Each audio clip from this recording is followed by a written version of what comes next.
င်္စပုဗ္ဗနိမိတသုတ်တံကိုအခြေခံပြီးတော့လူဘဝရခဲ့တဲ့လူဘဝကိုရကြတဲ့အခါကာလမှာဘာဟာအရေးကြီးဆုံးလဲဆိုတဲ့မိကွန်းရဲ့အဖြေအဲ့ဒါကိုဗမာလိုခေါင်းစဉ်လေးတက်ပြီးတော့ဦးဇင်းတို့ပြောချင်ပါလေတရားခေါင်းစဉ်ထဲမှာဆိုလိုရင်းအ내ဒိဋ္ဌိတွေခြုံမိငုံမိအောင်ရိုးရိုးလေးဦးဇင်းတို့နာမည်ပေးထားပါတယ်ရှိဖို့တဲ့သိဖို့ကအရေးကြီးသည်နော်ဓမ္မကြီးတွေကများတော့ဓမ္မကြီးတွေပဲခေါ်ပြီးတော့တရားဟောမယ်ဟုတ်လားတရားကောင်းစဉ်ကဗါတဲ့လေရှိဖို့တဲ့သိဖို့ကအရေးကြီးသည်ရှိဖို့လည်းပဲအရေးကြီးပါတယ်အရေးမကြီးဘူးလို့မဆိုလိုပါဘူးသို့တော့ရှိဖို့တဲ့သိဖို့ကပိုပြီးတော့အရေးကြီးတယ်ဆိုတဲ့အဓိပ္ပာယ်ကိုပြောချင်တာ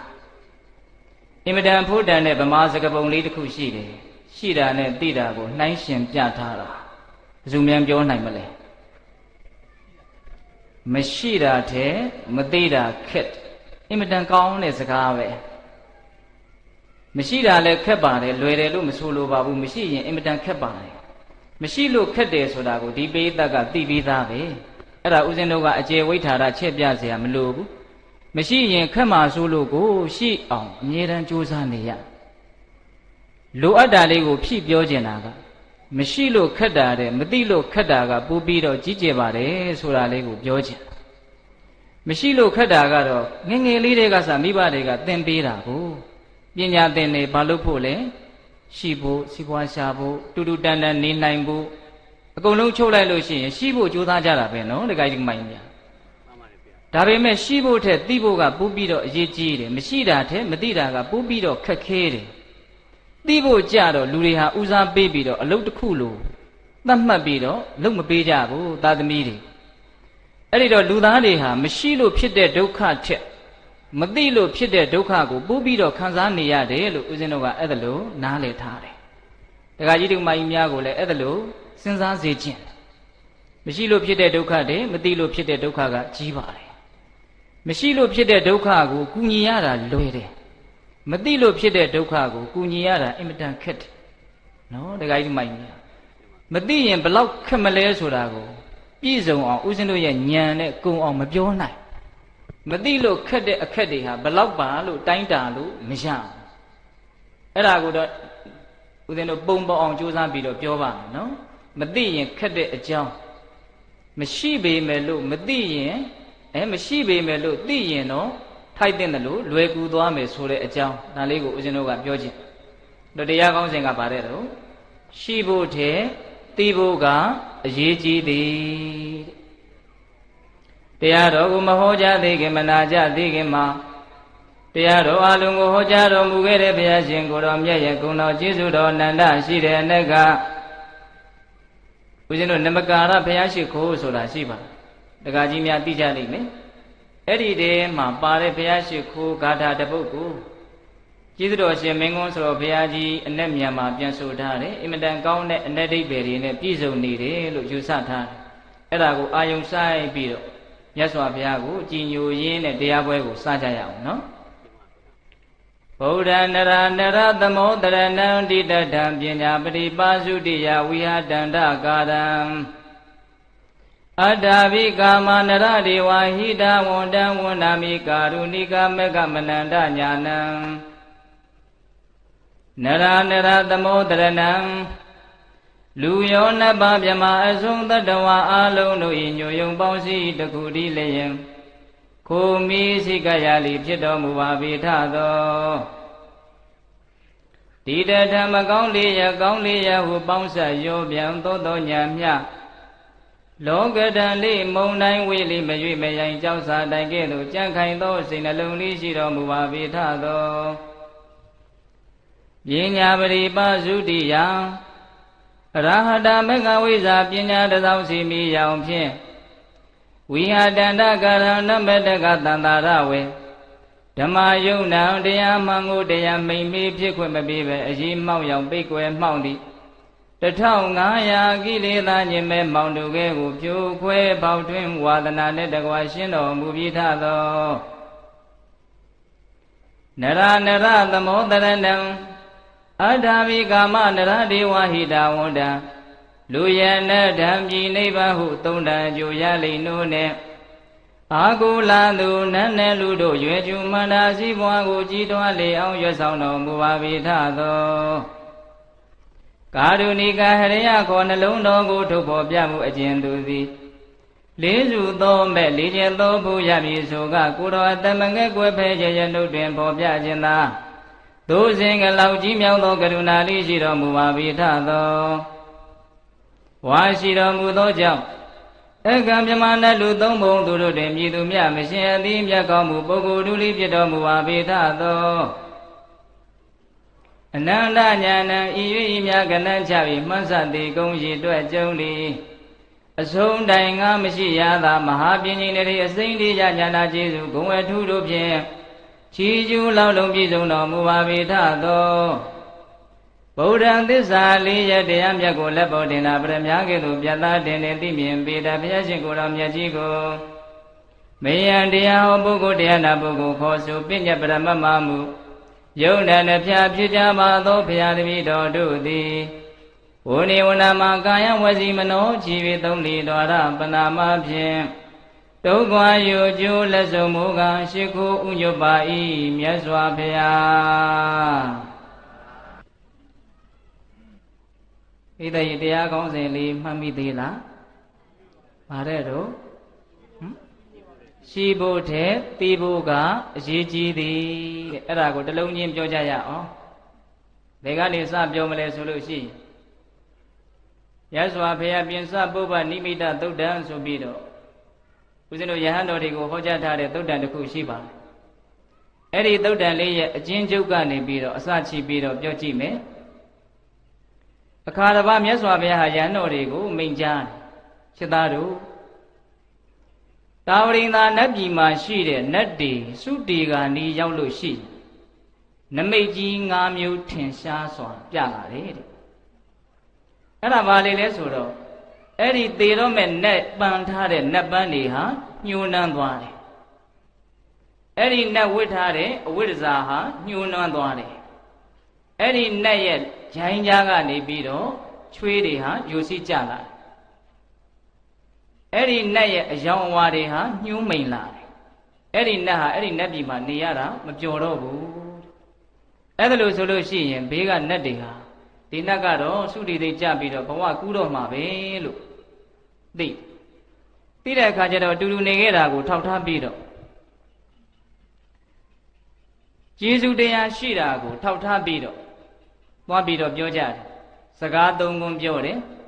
ဦးဇင်းတို့တရားကိုလိုရင်းကိုပဲတန်းပြီးတော့သွားမယ်ဗျာနော်တခါယူမိုက်များအဲ့ဒီမှာစကားသုံးခုဘယ်လိုပြောသလဲဆိုတော့အိုချင်းတတ်တာသင်ဒီဘဝကစုတည်လို့ရှိရင်ကောင်းသောဘဝကိုသွားပါလေလို့ပြောတယ်ဒါစကားတစ်ခွန်းအဲ့ဒီကောင်းတဲ့ဘဝကိုရောက်လို့ရှိရင်အကောင်းဆုံးသောရခြင်းလို့ခေါ်ရတဲ့ကောင်းသောလက်ကိုရအောင်ယူပါလေလို့မှားတယ်ဒါစကားတစ်ခွန်းအဲ့ဒီအကောင်းဆုံးသောလက်လို့ခေါ်တဲ့အကောင်းဆုံးသောရခြင်းကိုရပြီဆိုလို့ရှိရင်အဲ့ဒီအကောင်းဆုံးသောရခြင်းကိုမိမိတန်တမှာခိုင်မြဲအောင်အမြင့်တွေအောင်ချူစားပါလို့ဒါကစကားတစ်ခွန်းစကားဘယ်နှခွန်းမှားတယ်လဲသုံးခွန်းမှားတယ်အဲ့ဒီလိုမှားတယ်ဆိုတဲ့အကြောင်းကိုမြတ်စွာဘုရားကမိန့်ကြားတော့တရားနာပိဋကတွေတဲကယဟန်တော်တစ်ပါးကမြတ်စွာဘုရားကိုထပ်ပြီးတော့မေးတယ်အရှင်ဘုရားအဲ့ဒီနတ်တွေကချီးမွမ်းရတဲ့ကောင်းသောဘဝဆိုတာဘယ်လိုဘဝမျိုးလဲဖေ။နတ်တွေကချီးမွမ်းရတဲ့အကောင်းဆုံးသောရခြင်းဆိုတာဘယ်အရာကိုရခြင်းကိုဆိုလိုတာလဲဖေ။အဲ့ဒီအကောင်းဆုံးသောရခြင်းကြီးကိုခိုင်မြဲအောင်ကြိုးစားရမယ်ဆိုတာကတော့ဘာကိုဆိုလိုတာလဲဖေလို့ထပ်ပြီးတော့မေးတယ်။မေးတော့မြတ်စွာဘုရားကချက်သားယဟန်တာဝရိန္ဒာနတ်တွေကတောင်ချီးမွမ်းပြီးတော့ပြောဆိုရတဲ့ကောင်းသောဘဝဆိုတာမင်းတို့ငါတို့ရထားတဲ့ဟောဒီလူဘဝကိုဆိုလိုတာဣတယေနတ်တွေကချီးမွမ်းပြီးတော့ပြောဆိုရတဲ့ဘဝဆိုတာလူဘဝကိုဆိုလိုတာပါတဲ့ခုတရားဓမ္မတို့ဦးဇင်းတို့ရထားတဲ့ဘဝနော်အဲ့ဒီမှာလူဘဝကိုရပြီဆိုလို့ရှိရင်အကောင်းဆုံးသောရခြင်းကိုရအောင်ယူပါလို့ဒုတိယစကားမပြောဘူးလားပြောတယ်အဲ့ဒီမှာအကောင်းဆုံးသောရခြင်းဆိုတာဘာလဲ မြတ်စွာဘုရားရဲ့အည်အသွေးမြတ်စွာဘုရားဟောထားတဲ့တရားတော်တို့ရဲ့အည်အသွေးမြတ်စွာဘုရားရဲ့တရားတော်တွေကိုကျင့်သုံးလို့ပေါက်မြောက်အောင်မြင်သွားကြတဲ့သံဃာတော်ရှင်မြတ်တို့ရဲ့အည်အသွေးဒီလိုဘုရားတရားသံဃာရဲ့ဂုဏ်တတ္တိအထူးကိုယုံကြည်တယ်စိတ်ထဲကအဲ့ဒါကိုဘာခေါ်မလဲတရားတရားဒီပိဋကသိတယ်နော်ဘုရားတရားသံဃာယတနာမြတ်သုံးပါးတို့ရဲ့ဂုဏ်ကျေးဇူးကိုယုံကြည်တယ်ဆိုရင်တရားတရားအဲ့ဒီတရားတရားကိုရပြီဆိုလို့ရှိရင်အဲ့ဒါအကောင်းဆုံးသောရခြင်းကိုရတယ်လို့ဆိုရတယ်တဲ့အဲ့ဒီအကောင်းဆုံးသောရခြင်းကိုခိုင်မြဲအောင်လုပ်ဆိုတာကဘာပြောတာလဲဆိုတော့သောတာပတ္တိမဲဉဏ်ဘုံဉဏ်ကိုရလို့သစ္စာ၄ပါးထိုးထွင်းသိမြင်တဲ့အသိဉာဏ်ကိုရတဲ့အခါမှာအဲ့ဒီတရားတရားသည်ဘယ်လိုအကြောင်းကြောင့်မှတုန်လှုပ်ခြင်းမရှိအောင်ခိုင်မြဲသွားတယ်ဆိုလိုတာကသစ္စာ၄ပါးတရားသိမြင်အရိယာဖြစ်အောင်ကြိုးစားရမယ်လို့ဆိုလိုတာဒါအချင်းချုပ်ဦးဇင်းတန့်ပြီးတော့ပြောလိုက်တယ်နော်အဲ့ဒီတော့ဘေးသက်တို့ဦးဇင်းတို့တွေနောက်ဆက်တွဲစဉ်းစားရမှာကဘာကြောင့်ဒီလူဘဝကိုနတ်တွေကချီးမွမ်းရလောက်အောင်ကြီးကျယ်တဲ့ကောင်းတဲ့ဘဝလို့ပြောရသလဲဘေးသက်တို့ဦးဇင်းတို့တွေကြားဘူးကြတယ်နော်လူဘဝဆိုတာအင်မတန်ရခဲ့တယ်အင်မတန်တန်ဖိုးရှိတယ်ကြားဘူးကြတယ်မဟုတ်လားဗြဟ္မာပြေကအကုချမြေကအတဇင်းအသွားခြင်းသာထိပွေရပမာမှတ်ကြမင်းငယ်ငယ်တုန်းကစကြားဘူးတယ်မဟုတ်လားဒီဗြဟ္မာပြေကအကုချမြေကအတဇင်းထောင်တာဓာတ်ထက်ဒီအနှစင်းထိဖို့ရခက်တာတဲ့လူဘဝရဖို့ဆိုတာခက်တယ်လို့လူကြီးသူမတွေပြောတာကြားဘူးတယ်မဟုတ်လားအေးပြီးရင်မြတ်စွာဘုရားဟောတာရှိသေးတယ်လေပင်လေသမုဒ္ဒရာထဲမှာမျက်စိကန်းနေတဲ့လက်ကြီးတကောင်ကလည်းသွားခြင်းရသွားနေတယ်တပေါက်သေးသောအပေါက်ရှိတဲ့ထဘိုးပြားကလည်းပဲပင်လေသမုဒ္ဒရာရေမျက်နှာပြင်ပေါ်မှာမျိုးခြင်းရမျိုးနေတယ်မျက်စိကန်းနေတဲ့လက်ကြီးရဲ့ခေါင်းဟာအဲ့ဒီအပေါက်တစ်ပေါက်ထဲရှိတဲ့ထဘိုးရဲ့အပေါက်ကိုဝင်စွတ်ဖို့ရဆိုတာလွယ်ကူပါမလားလို့မြတ်စွာဘုရားမေးတယ်မို့လားပိဋကရေလွယ်ပါမလားမလွယ်ဘူးအဲ့ဒါထက်လူဘဝကိုရဖို့ပူပြီးတော့ခက်တယ်ဆိုတဲ့ဒေသနာတော်တွေကိုလည်းဒီပိဋကကြားဘူးတယ်မို့လားဘာကြောင့်လူဘဝကိုဒီလောက်ချီးမွမ်းပြီးတော့တန်ဖိုးရှိတဲ့ဘဝလို့ပြောရတာလေဒါလေးကိုစဉ်းစားစေချင်ခင်ဗျားတို့ကျုပ်တို့ရဲ့ဘဝရဲ့တန်ဖိုးဆိုတာဘာလဲဘာကြောင့်အဖို့တန်တယ်လို့ပြောရတာလဲဦးဇင်းတို့စဉ်းစားမိတာလေးကိုပြောမယ်ဗျာမြင့်မြတ်တာကိုယူနိုင်ခွင့်ရှိလို့မြင့်မြတ်တာကိုရွေးချယ်ခွင့်ရှိလို့လူဘဝကိုတန်ဖိုးရှိတယ်လို့နားလည်ထားနော်တခါကြီးမိုက်မြတ်လူဘဝကိုဘာကြောင့်တန်ဖိုးရှိတယ်လို့ပြောရတယ်လဲလို့မေးရင်ပြောတတ်ပါစေမြင့်မြတ်တာကိုရွေးချယ်ခွင့်ရှိလို့ဥပမာပြောမယ်ဗျာလူငယ်တွေနားလည်အောင်အာယုန်တွေကတော့အမြဲတမ်းတွေ့နေဒကာဓမ္မတို့ဦးဇင်းတို့မျက်စိကနေတစ်ဆင့်နားကနေတစ်ဆင့်အာယုန်တွေဟာဒီခန္ဓာကိုယ်ကိုအမြဲတမ်းလာပြီးတော့တိုက်ဆိုင်နေတယ်မို့လားအဲ့ဒီအချိန်မှာမိမိတို့ဘာကိုယူမလဲဆိုလိုပါဆိုကြပါစို့လမ်းကနေလူတစ်ယောက်ကမိမိကိုဆဲတယ်ဆိုကြပါစို့နော်အဲ့ဒီလိုဆဲတဲ့အချိန်မှာကိုကဒေါသနဲ့ပြန်တုံ့ပြန်ပြီးတော့ယုံကံကနာရောက်တဲ့အထိပြန်တုံ့ပြန်ပြီးတော့ဆိုးကျိုးတွေဒေါသတွေကိုယူမယ်ဆိုရင်လည်းရတယ်မို့လားဟင်ဒကမကြီးတွေရတယ်မို့လားရတယ်အဲ့ဒီသဲတဲ့အတန်အတူတူချင်းကိုပဲသီးခံခြင်းဒီကောင်းတယ်သူတော်ကောင်းတွေချီးမွမ်းတယ်သီးခံခြင်းဒီမိမိအကျိုးသူတော်ဘာအကျိုးကိုတပြိုင်တည်းဆောင်ရွက်ရရောက်တယ်ကိုစောင့်စည်းနိုင်ခြင်းဒီထိန်းချုပ်နိုင်ခြင်းဒီကောင်းတယ်လို့လက်ခံပြီးတော့ဒါကိုပဲသီးခံလိုက်မယ်ဆိုလို့ရှိရင်လေမြင့်မြတ်သောခန္တီတရားကိုယူလိုက်ရမရောက်ဘူးလားဆဲတဲ့အတန်ကြားတာကတော့အတူတူပဲနော်ဟိုမှာတယောက်ကတော့မကောင်းတာကိုယူလိုက်တယ်ဒေါသကိုယူလိုက်တယ်ဒီတယောက်ကတော့သီးခန္ဓာကိုယူလိုက်တယ်ကိုယူတာကိုရကြတာပဲဟုတ်လားတခါကြီးဒီမိုင်းမြအဲ့ဒါလိုပဲလောကကတော့အာယုန်တွေအမြဲတမ်းတွေ့နေတယ်အဲ့ဒီနေရာမှာမိမိတို့ကဘာကိုရချင်တယ်လဲကိုရချင်တာကိုယူပိုင်ခွင့်ရှိတယ်လူဘဝတည်းဒါကြောင့်ရွေးချယ်ခွင့်ရှိလို့လူဘဝကိုမြတ်တယ်လို့နားလည်ထားရအဲ့တော့နေတိုင်းတို့ဘာတွေရွေးနေကြသလဲဒါစဉ်းစားရမယ်နော်တခါကြီးဒီမိုင်းမျက်စိနဲ့ကြားတိုင်းနားနဲ့ကြားတိုင်းမျက်စိနဲ့မြင်တိုင်းနားနဲ့ကြားတိုင်းအာယုန်တွေကိုတွေ့တိုင်းတို့ဟာယုံညံ့တာတွေကိုရွေးနေသလားဒါမှမဟုတ်မြင့်မြတ်တာကိုပဲရွေးပြီးတော့ယူသလားလူဘဝဆိုတာယုံညံ့တာလဲယူခြင်းတပဆိုရင်ယူလို့ရတယ်နော်ဟုတ်လားတခါကြီးမိုက်မြအေးဒါကြောင့်မကောင်းတာတွေကိုရွေးယူသွားပြီးတော့မကောင်းတဲ့နေရာရောက်သွားတဲ့ပုံကိုယ်တွေလည်းဒုနဲ့ဒေးပဲမဟုတ်လားအေးကောင်းတာကိုမြတ်နိုးလို့ယူခြင်းတပဆိုရင်လည်းယူနိုင်ခွင့်ရှိတယ်မဟုတ်လားတိရစ္ဆာန်တွေမှာအဲ့ဒါလိုရွေးချယ်ခွင့်ရှိသလားမရှိဘူး ခမရတို့ကျုပ်တို့ကံထူးလွန်းလို့ရွေးချယ်ခွင့်ရှိဘလောက်ထိရွေးချယ်ခွင့်ရှိတယ်လဲဆိုရင်မြင့်မြတ်ခြင်းတပဆိုရင်ယဟန္တာဖြစ်သည့်အထိမြင့်မြတ်ခွင့်ရှိနော်ဒကာကြီးမိုက်များဒါရင်အားမရဘူးလောကကြီးကိုပါကဲတင်ခြင်းနဲ့ဖျားဖြစ်အောင်လုပ်မယ်ဟဲ့ဆိုလို့ရှိရင်လည်းပဲဖျားဖြစ်သည့်အထိကြိုးစားနိုင်ခွင့်မရှိဘူးလားရှိတယ်ပါရမီပြည့်ရင်ဖျားဖြစ်မှာပဲဆိုလိုတာကကိုမြင့်မြတ်ခြင်းတယ်ဆိုရင်မြင့်မြတ်ခြင်းတဲ့လောက်မြင့်မြတ်နိုင်ခွင့်ရှိလို့လူဘဝကိုတန်ဖိုးရှိတယ်လို့ပြောတာအဲ့တော့ဦးဇင်းတို့စဉ်းစားမိတယ်လူဘဝဆိုတာအချိန်တိုင်းအလဲအထက်လုပ်နေရတယ်လို့စဉ်းစားမိပိဋကဘာလုပ်နေရတယ်လဲအချိန်တိုင်းလဲထက်လုပ်နေရကိုယ့်ဘက်ကဘာပေးရတယ်လဲကိုယ့်ဘက်ကအသက်ပေးရတယ်အသက်ဘဝအသက်ပေးရအင်မတန်တန်ဖိုးရှိတဲ့အသက်ကိုပေးရ1မိနစ်ကုန်သွားရင်1မိနစ်သာအသက်ဟာကုန်သွားတယ်ပေးလိုက်ရဟုတ်လားကိုယ့်ရဲ့နေထိုင်ခွင့်အတွက်ပေးလိုက်ရတယ်မဟုတ်လားတရက်ကုန်သွားရင်တရက်စာအသက်ကိုဘာလုပ်လိုက်ရလဲပေးလိုက်ရတယ်ကိုယ့်ဘက်ကပေးရတာကတော့အသက်ပဲတန်ဖိုးရှိဆုံးကိုပေးလိုက်ရတာပဲဟိုဘက်ကပြန်ရတာကဘာလဲဆိုတာကိုစဉ်းစားရဟင်ဒကာကြီးမိုင်းများဟိုဘက်ကတချို့ဘာတွေပြန်ရတယ်မကောင်းတဲ့အပြောတွေမကောင်းတဲ့အပြုတွေမကောင်းတဲ့အကြံစီတွေကိုလုပ်မယ်ဆိုရင်ဟိုဘက်ကမကောင်းတာပြန်ရပေးလိုက်ရတာကအသက်ပြန်ရတာကယုံညံ့မှုဆိုရင်ပေးတတ်ရင်နိုင်သလားရှုံးသလားစဉ်းစားစမ်းမပေးလိုက်ရတာကအသက်နဲ့ဘဝကိုခဲရခဲစီတိဆောက်ထားတဲ့ဘဝကိုပေးလိုက်ရတာနော်အေးအစားတော့အဝတ်အစားဒီမှာရက်တီလို့ရအောင်မနေ့ကြိုးစားရတယ်အဲ့ဒီလိုကြိုးစားပြီးတော့ခဲရခဲစီတိဆောက်ထားရတဲ့ဒီဘဝဒီအချိန်ဒီခွန်အားတွေကိုပေးလိုက်ရတယ်ဟိုဘက်ကပြန်ရတာကယုံညံ့တာကြီးပြန်ရတယ်ဆိုရင်သေချာပေါက်ရှုံးပြီဟုတ်လားဒကမကြီးများအေးဒါပေမဲ့ပေးလိုက်ရတာကတော့အသက်ပဲသို့တော့ဟိုဘက်ကပြန်ရတာကကောင်းသောအကြံကောင်းသောအပြောကောင်းသောအပြုဆိုပြီးတော့ကောင်းမြတ်တဲ့မြင့်မြတ်တာတွေကိုရမယ်ဆိုရင်တော့ပေးလိုက်ရတာကအသက်ဆိုပေမယ်လို့ရတာကတိတ်ကောင်းနေတဲ့အတွက်ကြောင့်ရှုံးသလားမြတ်သလားမြတ်တယ်တော့လူဘဝမြတ်တယ်ဆိုတာမြတ်တာကိုယူနိုင်မှမြတ်တယ်ဆိုတဲ့အဓိပ္ပာယ်ကပြည့်စုံဟုတ်လားဒကာကြီးမိုက်များအဲ့တော့ဘာနဲ့လဲနေရတယ်လဲဆိုရင်ကိုယ့်ဘက်ကပေးလိုက်ရတာကတော့အသက်ပဲဟိုဘက်ကရတာကတော့ယုံညံ့တာလည်းဖြစ်ချင်းဖြစ်မယ်မြင့်မြတ်တာလည်းဖြစ်ချင်းဖြစ်မယ်ဒကာဓမ္မဆိုဦးဇင်းတို့ရဲ့အည်အသွေးပေါ်မူတည်တယ်နားလည်လားမသိဘူးဟင်ဒကာကြီးမိုက်များအေးအမြဲတမ်းဘာလုပ်နေရလဲအလဲအထက်လုပ်နေရတယ်ဦးဇင်းတို့ထင်တယ်လူဘဝဟာပတ်စံနဲ့အင်မတန်တူတယ်လို့ထင်ခုဒကာဓမ္မတို့နေတိုင်းလဲနေရတယ်ဒီပတ်စံလေးကင်ပြီးတော့ကိုလိုချင်တာနဲ့ပတ်စံနဲ့မလဲဘူးလားလဲနေရတယ်ဒီအလုပ်ကိုနေတိုင်းလုပ်နေရတယ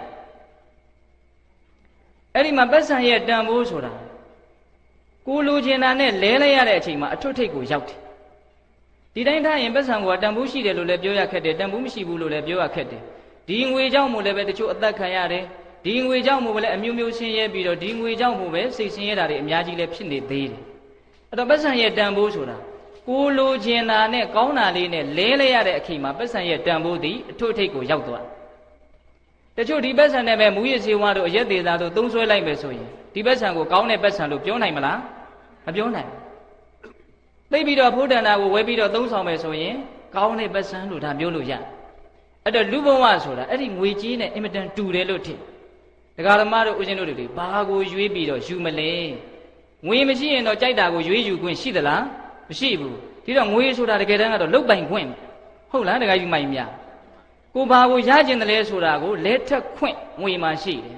်အဲ့ဒါလိုပဲလူဘဝဆိုတာလဲကိုဘာကိုရကျင်တယ်လဲဆိုတာကိုလဲထက်ခွင့်ရှိအဲ့ဒီနေမှာငွေနဲ့ဘဝနဲ့မတူတာကဘာလဲဆိုတော့ငွေကစုထားလို့ရတယ်အသုံးကြမှာသွားပြီးတော့ဝယ်မယ်ဆိုပြီးတော့စုထားလို့ရတယ်ဘဝကစုထားလို့မရဘူးနော်ဒကာကြီးမိုင်များအဖို့တန်တာချင်းတူတယ်နော်သို့တော့ဘဝကတော့ကွာဟိုဘယ်ချိန်ကြမှာပြုံပြီးတော့သုံးလိုက်အောင်မယ်အခုတော့စုပြီးတော့ထည့်ထားလိုက်အောင်မယ်လို့ထည့်ထားလို့ရသလားမရဘူးအခုတခါနဲ့ပျက်စီးလိုက်သွားတယ်ကိုကလဲခြင်းသည်ဖြစ်စေမလဲခြင်းသည်ဖြစ်စေအမြဲတမ်းလဲနေရတယ်တစုံတစ်ခုတော့ပြန်ရနေတာပဲယုံညံ့တာပဲဖြစ်ခြင်းဖြစ်မယ်မြင့်မြတ်တာလည်းဖြစ်ခြင်းဖြစ်မယ်ဒီတော့ဘဝသည်သိမ့်ထားလို့မရဘူးဒါကြောင့်အမြဲတမ်းတတိရှိရမယ်တတိရှိမှဒီအချိန်လေးကုန်သွားတယ်ကောင်းတာလေးပြန်ရတယ်ဒီချိန်လေးကုန်သွားတယ်ကောင်းတာလေးပြန်ရတယ်ဒီလိုဘယ်အချိန်ကျမှဘယ်လိုလုပ်လိုက်မယ်လို့ဘဝကိုသိမ့်ထားလို့မရဒါကြောင့်ဒကမာကြီးတယောက်ကဦးဇင်းကိုပြောတယ်ဘဝဆိုတာတဲ့ကတ္တရာလန်လျှောက်တယ်လို့မျိုးအရှိကြီးကြည့်ပြီးတော့မျောပြီးတော့ရှောက်ရတဲ့အနေအထားမျိုးမဟုတ်ဘူးတဲ့ဘဝဆိုတာဇလီဖားတုံးတော်မျိုးယထာလန်းကိုခင်းထားတဲ့ဇလီဖားတုံးပေါ်ကိုလျှောက်တယ်လို့မျိုးတ လန်းပြီးတလန်းတတိကြီးစွာလျှောက်သွားရတဲ့အနေအထားမျိုးအင်မတန်ဖိုးတန်တယ်နော်တခါကြီးမိုက်များအချိန်တိုင်းဘဝကိုစရေပြစ်နေရတယ်ခင်ဗျားတို့ကျုပ်တို့ရဲ့အခြေအနေဟာအချိန်တိုင်းမလုပ်နေရလဲဘဝကိုစရေပြစ်နေရတယ်ဘဝသေဆုံးပေးနေရတယ်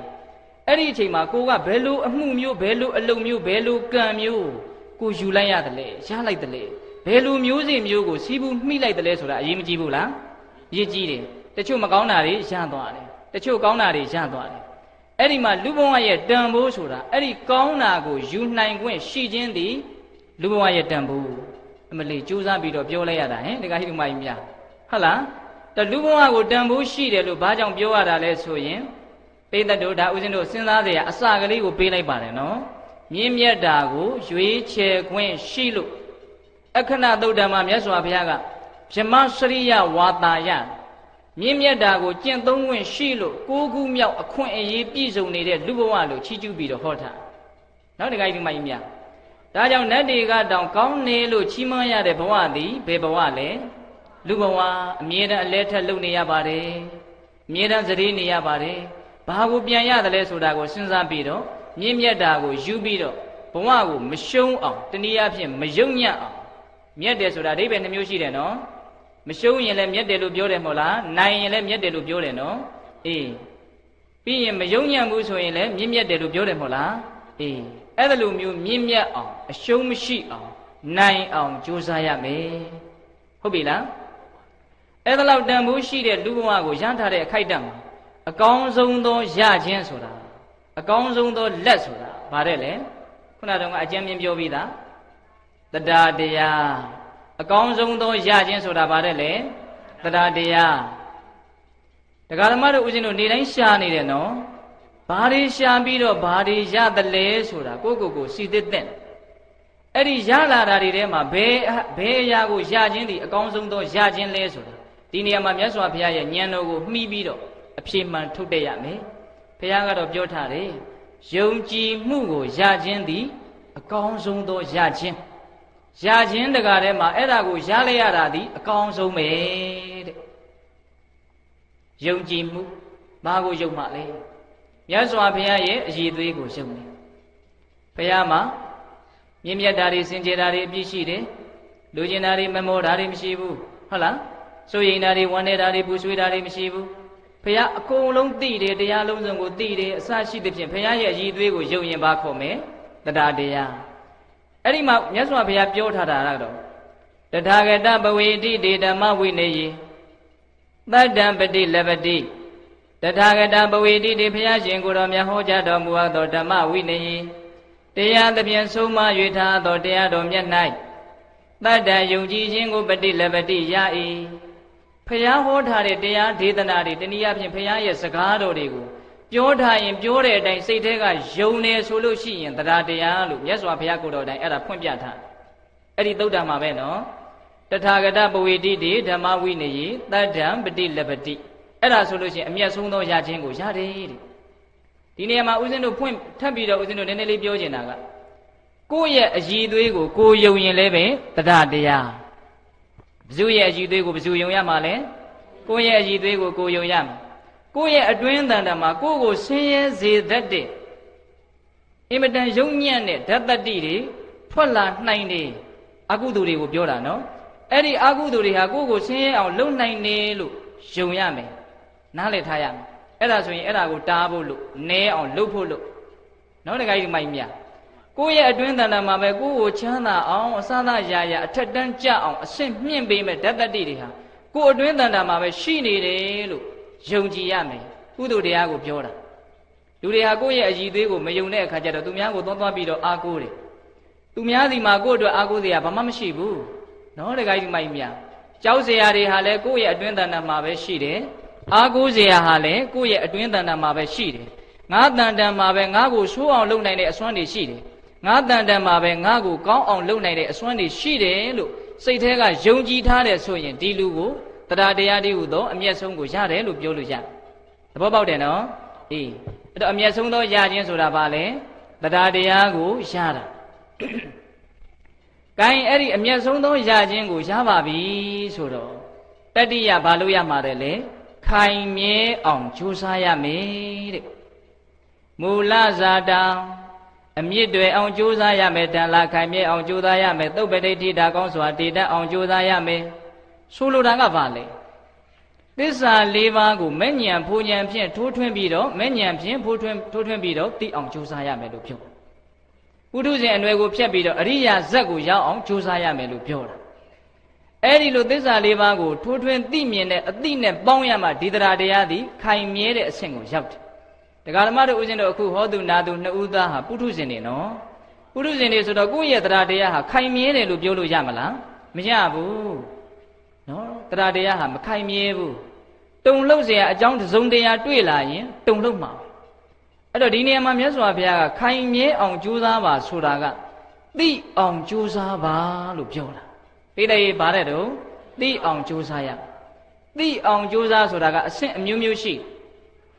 ကိုယ့်ရဲ့အကြောင်းကိုကိုနားလည်အောင်နော်မဉ္ဇဉ်ဘုံဉဏ်စိုက်သည့်အထိနားလည်အောင်သစ္စာလေးပါထိုးထွင်းသိသည့်အထိနားလည်အောင်ကြိုးစားရဆိုကြပါစို့သောတာပန်ပုဂ္ဂိုလ်တွေဟာသူတို့အကြောင်းကိုသူတို့တကယ်တိတိကျကျသိသွားတာငါတို့ဘဝသည်ဒုက္ခဒုက္ခဆိုလို့ဘာမှမရောဘူးလို့ဆင်းရဲခြင်းတရားကိုသူတို့တကယ်သိသွားတာတရားဓမ္မတို့ဦးဇင်းတို့တွေဟာကိုယ်ဘဝကိုယ်ခန္ဓာကိုဆင်းရဲတဲ့အစုအဝေးကြီးတက်တက်ပဲလို့တကယ်မသိသေးဘူးဟုတ်လားတရားယူမိုက်မြတကယ်သိလို့ရှိရင်လူချင်းတဲ့သဘောရှိပါမလားမရှိဘူးအခုဘဝကိုဆင်းရဲတယ်လို့မသိလို့ဘဝကိုလည်းမမောတယ်ဘဝမှာအမွှန်းတင်ထားတဲ့ဒီကာမကိုလည်းမမောတယ်ကာမကိုမမောတော့ဘဝကိုမမောတာတွေလည်းပါလာတယ်အဲ့ဒီမှာဘဝထဲမှာအမြဲတမ်းနေရတယ်ဘဝကိုလွတ်ချမပြစ်နိုင်ဘူးဘဝကိုမကောင်းဘူးလို့မသိတဲ့အတွက်ကြောင့်ဘဝကိုဆုတ်ထားတယ်ဘဝကိုတွယ်ထားတယ်ဘဝကိုကတ်ထားတယ်အဲ့ဒီအချိန်မှာဘဝဆိုတဲ့ဒုက္ခကြီးဟာကိုယ်နဲ့တသားတည်းဖြစ်နေတယ်ဒါကြောင့်ဒုက္ခကမလွတ်တယ်အဲ့တော့ဒကာကြီးဒီမိုက်တို့ဦးဇင်းတို့တွေဒုက္ခကိုတကယ်မြင်တယ်ဆိုလို့ရှိရင်ဒီဒုက္ခကိုလွတ်ချတဲ့သဘောဟာရှိကိုရှိတယ်နော်ဒုက္ခကိုလွတ်ချလိုက်ခြင်းသည်ဆိုတာပါလေသမုဒယသစ္စာကိုပယ်တယ်ပြောတာအဲ့ဒီမှာនិရောဓသစ္စာစိုက်တယ်ဆိုတာအဲ့ဒါပဲဟုတ်လားအဲ့တော့သစ္စာ၄ပါးသည်ဘာလဲလို့မေးရင်မိမိဘဝရဲ့အကြောင်းကိုအမှန်အတိုင်းတိတိကျကျနားလည်သွားတာသိသွားတာဒါကြောင့်ဝိပဿနာတရားကြိုးစားအထုတ်တယ်ဆိုတဲ့ပုဂ္ဂိုလ်တွေဟာ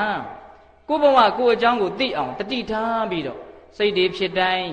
ရုပ်တွေဖြစ်တိုင်းပူတိုင်းအေးတိုင်းတွေးတိုင်းခံစားတိုင်းအမြင်မပြတ်ဒလဇက်သိအောင်သူတို့ဂယုစိုက်ပြီးတော့ကြည်တယ်ကြည်ပါများတဲ့အခါကျတော့ဉာဏ်မျက်စိရှိတယ်တစ်ခုပြီးတစ်ခုပြောင်းလဲသွားတယ်ပျက်စီးသွားတယ်ဘာမှထိန်းထားလို့မရဘူးကြားလာတော့ဘာဖြစ်တုံးဆိုတော့ဘာမှကောင်းတာမရှိဘူးလို့တကယ်နားလေသွားတယ်တဲ့ဟုတ်လားတကယ်ကြီးမိုက်မြအဲ့ဒီလိုမကောင်းဘူးလို့သူတို့တကယ်နားလေသွားရင်မကောင်းတာကြီးကိုရကျင်တယ်ဆိုတာမရှိတော့မရကျင်ဘူးဆိုခြင်းသည်ဗုဒ္ဓဘာသာရဲ့အဓိကပန်းတိုင်ပဲနောက်တကယ်ကြီးမိုက်မြ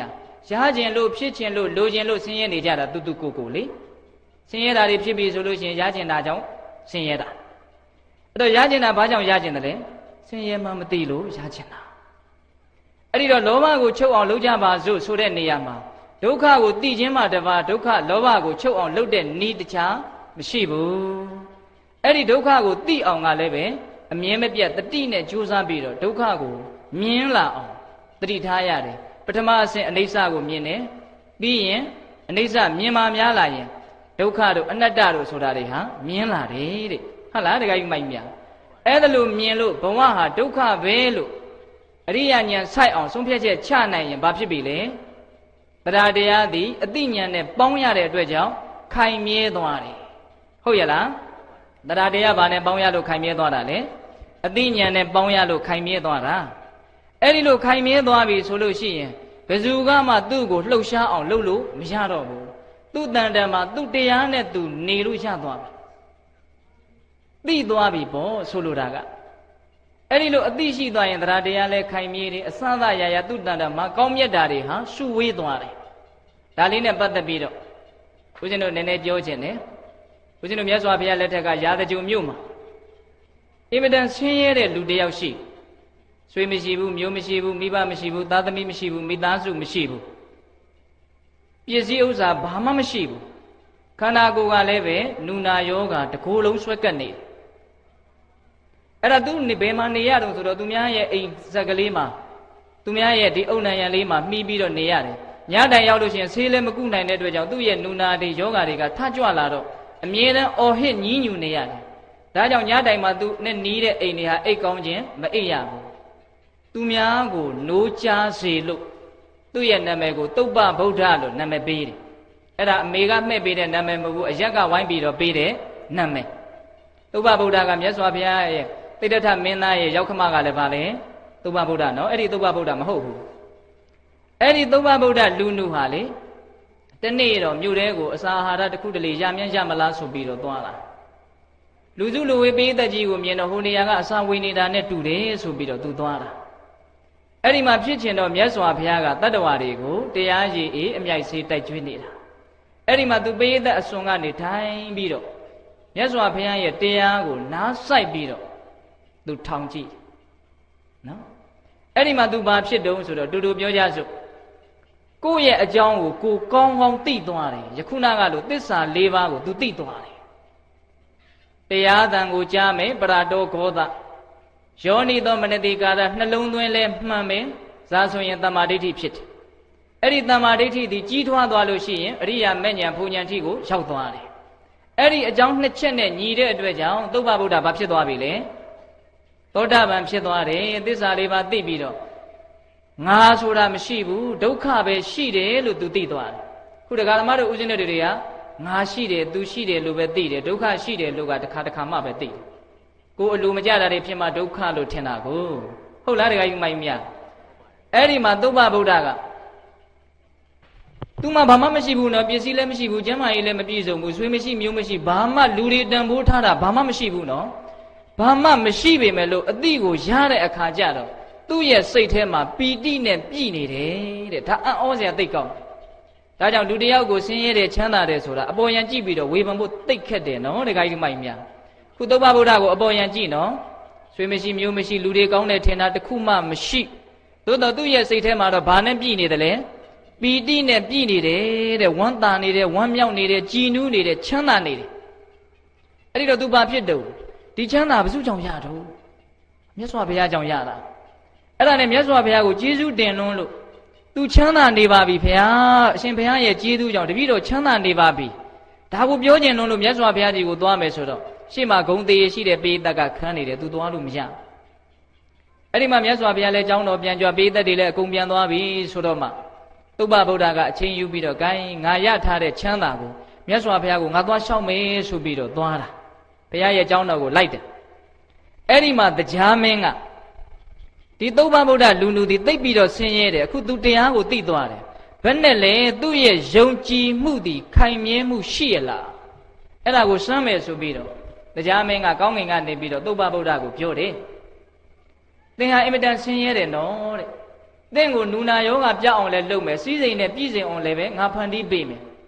ဖရာတရားတန်ခါဖြင့်အကျိုးမရှိအလိုမရှိလို့ယတနာမြတ်သုံးပါးရဲ့ဂုဏ်ကျေးဇူးကိုမှိမ့်မိန်အောင်သင်ပြောမယ်ဆိုရင်ငါလုပ်ပေးမယ်လို့ပြောတယ်နော်အဲ့ဒီတော့သုပ္ပဗုဒ္ဓကဒီယတနာမြတ်သုံးပါးကြောင့်သူ့မှာသိပ်ပြီးတော့ချမ်းသာနေပါပြီဆိုတာ तू သိထားပြီနော်ဒီပြင်ချမ်းသာသူ့မှာမလိုဘူးဒီပြင်လူတွေလည်းယတနာမြတ်သုံးပါးကိုစီးကပ်မှီဝဲမယ်ဆိုလို့ရှိရင်ချမ်းသာမယ်ဆိုတာ तू သိတယ်ပြီးတော့ဖယားကိုအသေးမဲ့အောင်တရားတန်ခါကိုအသေးမဲ့အောင် तू လုံးဝမပြောနိုင်ဘူးဘာကြောင့်လဲသူ့ရဲ့ကျေးဇူးကို तू ခံစားထားရတယ်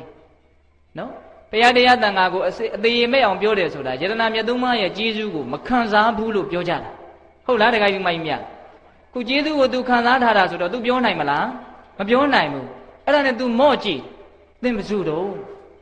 ငါတရားပဲအဲ့ဒီလိုဆိုရင်လည်းပဲသင်ဟာတရားဆိုရင်လည်းပဲတရားမိုက်ပဲဖြစ်မယ်တဲ့ပေးတဲ့ရဲ့တရားလို့ပုဂ္ဂိုလ်ကြီးကိုမိုက်တယ်ဆိုတဲ့သကလုံးနဲ့ဘာလုပ်လိုက်တာလဲဆွဲလိုက်တာခုဒကာဓမ္မတို့ဦးဇင်းတို့ကောင်းကင်ကနတ်တယောက်လောက်မြင်မယ်ဆိုရင်အကုန်လုံးအော့အော်တောင်းတဲ့ဟုတ်လားလက်ဥတွေဘာတွေမျက်နှာချီမလားမသိဘူးဟင်ဒကာကြီးမိုက်မြဟင်အခုသုပ္ပဗုဒ္ဓကတရားကိုဘယ်လိုပြောနေတာလဲတရားမိုက်လို့ပြောနေတာဘာဖြစ်လို့ပြောရဲတာတော့မလိုခြင်းလို့ပြောရဲတာဟင်ဒကာကြီးမိုက်မြဘာလို့ပြောရဲတာလဲအဲ့ဒီတရားကပေးမယ်ဆိုတဲ့ဆုလက်တွေကို तू ရခြင်းသလားမရခြင်းဘူးမလိုခြင်းရင်ရဲခြင်းတာပဲနော်ဒကာကြီးမိုက်မြ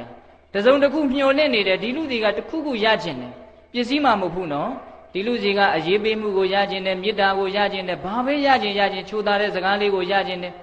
ရုပ်စွာအဆုံးအဲ့လိုလေးရခြင်းတယ်ဆိုရင်တောင်မှဒီလူရှိမှကိုသည်ရဲခြင်းမှုအပြီးမရှိဘူးကြောက်နေရတယ်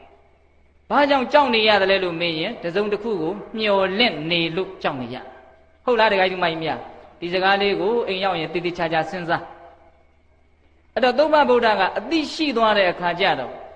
နေတဲ့နေရာမှာလဲနေရဲတယ်တရားလို့လူကိုတောင်းမှတရားလို့နတ်ကိုတောင်းမှပါလဲတရားမိုက်လို့ပြောရဲတယ်သိက္ခာရှိရှိနေရဲတယ်ကင်သေးတဲ့အခါကျတော့ဘယ်လိုလဲတဲ့သုဗ္ဗဗုဒ္ဓကသေရဲတယ်တခါကြီးမိုက်မြဟုတ်လားအဲ့ဒီကိစ္စအဲ့ဒီတတ္တိကလွယ်တဲ့ကိစ္စလွယ်တဲ့တတ္တိမဟုတ်ဘူးနော်တခါကြီးမိုက်မြအဲ့ဒီမှာသုဗ္ဗဗုဒ္ဓကရွတ်သေးတယ်ဂါထာလေးတစ်ပုဒ်ဂါထာလေးနှစ်ပုဒ်ရွတ်သေးတယ်အဲ့ဒါလေးကိုဦးဇင်းနည်းနည်းပြပြသူ့ရဲ့အစွမ်းတွေကိုသူပြောပြတာအ ਨੇ အိဗယ်လည်းအင်မတန်ကောင်းပါတယ်တတ္ထာဒနံသီလဒနံဟိရိဩတ္တပိယံဒနံသုဒ္ဓဒနင်းသသာဂောဇာပညာဝေတတ္တမန္တနံယသဣတိတနာအဋ္ဌိအိဋ္ဌိယပုရိသတ္တဝါအတလိတောတိတံဟုအာမောကံတတ္တဇီဝိတံတတ္ထာဒနံယုံကြည်မှုဆိုတဲ့တရားတရားဒီဟူသောဥစ္စာ၎င်းသီလဒနံကိုယ်နဲ့နှုတ်ကိုစောင့်စည်းခြင်းဆိုတဲ့သီလဥစ္စာယရနာသည်၎င်းဟိရိဩတ္တပိယံဒနံမကောင်းတာလုပ်ရမှာမကောင်းတာပြောရမှာမကောင်းတာကြံရမှာကိုရှက်ချင်းကြောက်ချင်းဆိုတဲ့ဟိရိဩတ္တပယရနာဥစ္စာ၎င်း